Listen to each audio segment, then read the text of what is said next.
এই মুহূর্তে আমরা রয়েছি মীনাক্ষী মুখোপাধ্যায়ের সাথে এবং এখানে আরও অনেকে রয়েছেন যারা ব্রিগেডের কাজ করছেন, ব্যাকস্টেজে কাজ করছেন। আমরা তাদের মধ্যে কিছু লোকের সাথে একটু কথা বলে নেব।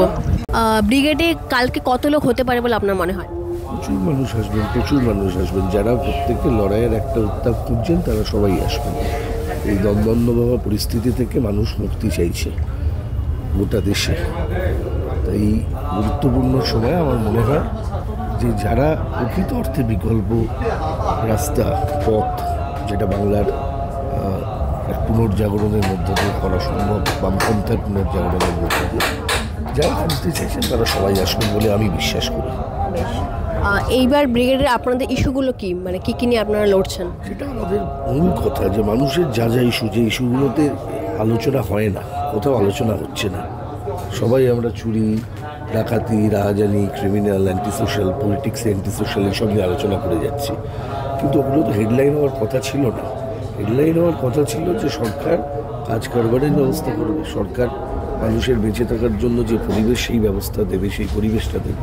সেটা যখন নিশ্চিত হচ্ছে না, তখন স্বাভাবিকভাবেই রাস্তায় প্রকৃত সত্যগুলোকে তুলে ধরতে হবে, সত্য নিজেকে প্রতিষ্ঠিত করবে। সেটাই হচ্ছে আমাদের মূল কথা।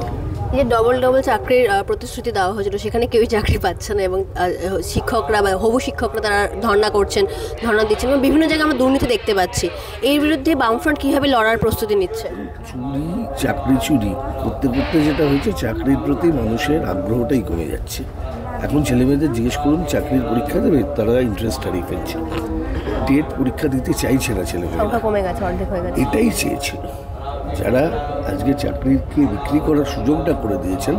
এরা চেয়েছিল যাতে মানুষের অভিমুখটা চাকরি থেকে ঘুরিয়ে দাও। তারা অনেক বেশি করে অন্যান্য জিনিসের মাধ্যমে তাদেরকে শোষণ করতে সুবিধা হবে। যদি তার অধিকারটা না থাকে, হক যদি না থাকে, তাহলে তাদেরকে দয়ের উপর নির্ভর করতে হবে। সুতরাং পার্মানেন্ট চাকরি নেই, যা চলছে গোটা সরকারটাই তো কন্ট্রাকচুয়াল চলছে। মানুষ কি চাকরিকে বাঁচবে নাকি ভাতাকে বাঁচবে? আমরা জানি যে তৃণমূল সরকার বিভিন্ন রকম ভাতা দিচ্ছে, লক্ষ্মীর ভাণ্ডার দিচ্ছে, কন্যাশ্রী প্রকল্প, রূপশ্রী প্রকল্প।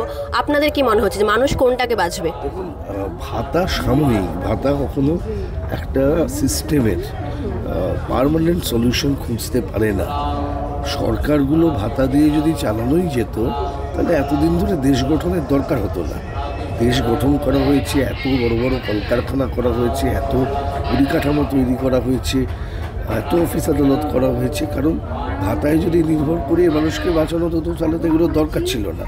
তাহলে আমাদের যারা দেশ নির্মাণ করেছিলেন তারাই এত কিছু করলেন কেন? করলেন হচ্ছে দেশের মানব সম্পদ তার প্রকৃত ব্যবহার করে। আর সেটার জন্যেই কিন্তু আজকে আমরা দেখতে পাচ্ছি যে চাকরি বাকরির জায়গাগুলো তৈরি হয়েছিল একটা সময়, কিন্তু আজকে দেখা যাচ্ছে গভর্নমেন্টকে পুরো জায়গা থেকে মাইনাস করে দাও, ফলে এই পরিস্থিতিটা তৈরি হয়ে যাচ্ছে। আচ্ছা, কোথাও কি মনে হচ্ছে যে গভর্নমেন্ট এটা চাইছে যে দিন দিন আস্তে আস্তে সরকারি চাকরির প্রতি ইউথের প্রবণতা কমে যাক এবং পুরোটাই বেসরকারিকরণ হয়ে যাক? আমরা দেখছি যে স্কুলগুলো বন্ধ হয়ে যাচ্ছে, বাংলা মিডিয়াম সরকারি স্কুলগুলো বন্ধ হয়ে যাচ্ছে। এটাও কি পুরোটা প্রাইভেটাইজেশন করে দেওয়ার পেছনে একটা চক্রান্ত? গুরুত্ব কমিয়ে দাও, সেটাই। ধন্যবাদ।